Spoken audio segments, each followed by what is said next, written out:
श्रीलक्ष्म्यष्टोत्तरशतनामस्तोत्रम्। देव्युवाच देवदेव महादेव त्रिकालज्ञमहेश्वर करुणाकर देवेश भक्तानुग्रहकारक अष्टोत्तरशतम् लक्ष्म्याः श्रोतुमिच्छामि तत्त्वतः। ईश्वर उवाच देवि साधु महाभागे महाभाग्यप्रदायकम् सर्वैश्वर्यकरम् पुण्यम् सर्वपापप्रणाशनम् सर्वदारिद्र्यशमनम् श्रवणाद्भुक्तिमुक्तिदम् राजवश्यकरम् दिव्यम् गुह्याद्गुह्यतरम् परम् दुर्लभम् सर्वदेवानाम् चतुष्षष्टिकलास्पदम् पद्मादीनाम् वरान्तानाम् निधीनाम् नित्यदायकम् समस्तदेव्यसंसेव्य मणिमाद्यष्टसिद्धिदम् किमत्र बहुनोक्तेन देवी प्रत्यक्षदायकम् तव प्रीत्याद्य वक्ष्यामि समाहितमनाः शृणु। अष्टोत्तरशतस्यास्य महालक्ष्मीस्तु देवता क्लीम् बीजपदमित्युक्तम् शक्तिस्तु भुवनेश्वरी अङ्गन्यासः करन्यासः स इत्यादि प्रकीर्तितः। ध्यानम् वन्दे पद्मकराम् प्रसन्नवदनाम् सौभाग्यदाम् भाग्यदाम् हस्ताभ्यामभयप्रदाम् मणिगणैर्नानाविधैर्भूषिताम् भक्ताभीष्टफलप्रदाम् हरिहरब्रह्मादिभिः सेविताम् पार्श्वे पङ्कजशङ्खपद्मनिधिभिर्युक्ताम् सदा शक्तिभिः सरसिजनयने सरोजहस्ते धवलतरांशुकगन्धमाल्यशोभे भगवति हरिवल्लभे मनोज्ञे त्रिभुवनभूतिकरि प्रसीद मह्यम्। प्रकृतिम् विकृतिम् विद्याम् सर्वभूतहितप्रदाम् श्रद्धाम् विभूतिम् सुरभिम् नमामि परमात्मिकाम्। वाचम् पद्मालयाम् पद्माम् शुचिम् स्वाहाम् स्वधाम् सुधाम् धन्याम् हिरण्मयीम् लक्ष्मीम् नित्यपुष्टाम् विभावरीम् अदितिम् च दितिम् दीप्ताम् वसुधाम् वसुधारिणीम् नमामि कमलाम् कान्ताम् क्षमाम् क्षीरोदसम्भवाम् अनुग्रहप्रदाम् बुद्धिमनघाम् हरिवल्लभाम् अशोकाममृताम् दीप्ताम् लोकशोकविनाशिनीम् नमामि धर्मनिलयाम् करुणाम् लोकमातरम् पद्मप्रियाम् पद्महस्ताम् पद्माक्षीम् पद्मसुन्दरीम्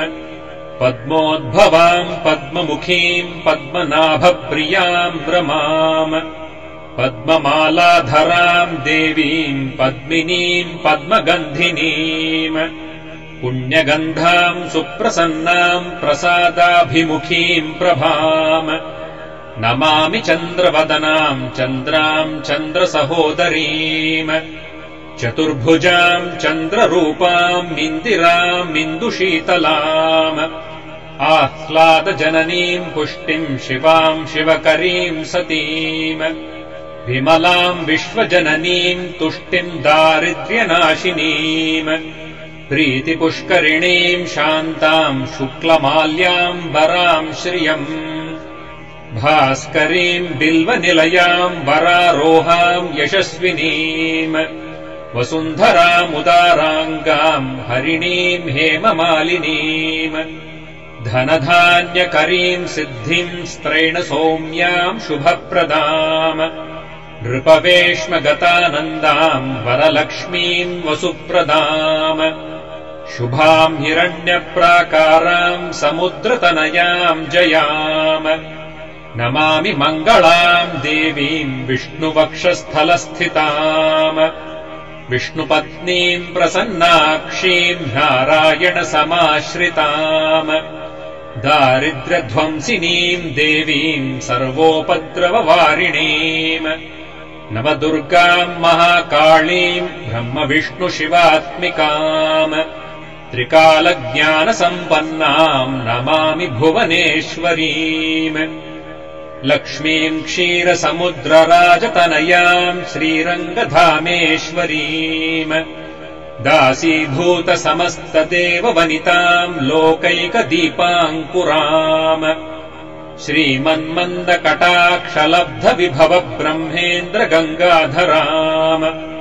त्वाम् त्रैलोक्यकुटुम्बिनीम् सरसिजाम् वन्दे मुकुन्दप्रियाम् मातर्नमामि कमले कमलायताक्षी श्रीविष्णुहृत्कमलवासिनि विश्वमातः क्षीरोदजे कमलकोमलगर्भगौरी लक्ष्मीप्रसीद सततम् नमताम् शरण्ये